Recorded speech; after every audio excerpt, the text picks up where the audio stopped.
ঘড়িতে সন্ধে 6:30, মালদা স্টেশনে এসে পৌঁছালাম। দেখতেই পাচ্ছ ভিড়টা কীরকম। ফারাক্কা এক্সপ্রেসে আমাদের টিকিট। আমরা যাচ্ছি world largest religious gathering Maha Kumbh মেলাতে। ইয়েস।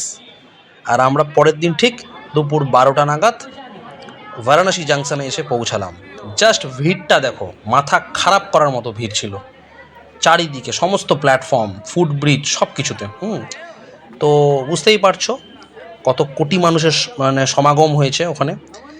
তো রীতিমতো পৌঁছে গেলাম এবং আমাদের ট্রেন জার্নিটা ভালোই ছিল। পাটনার পর ভিড় বেড়ে গেছিলো, অবভিয়াসলি ভালোই ভিড় বেড়ে গেছিলো। আর আমার এই সফরটাতে সঙ্গী ছিল যারা, আমার ওয়াইফ, আমার বড় বৌদি আর আমার ওয়াইফের এক বান্ধবী। তো এই ছিল, আর কিছু ছবি টবি তুলে নিলাম। চলো, সমস্ত মহাকুম্ভ সিরিজ আমার আসতে চলেছে। ভ্লগগুলোতে চোখ রাখো, লাইক শেয়ার করো আর এনজয় করো।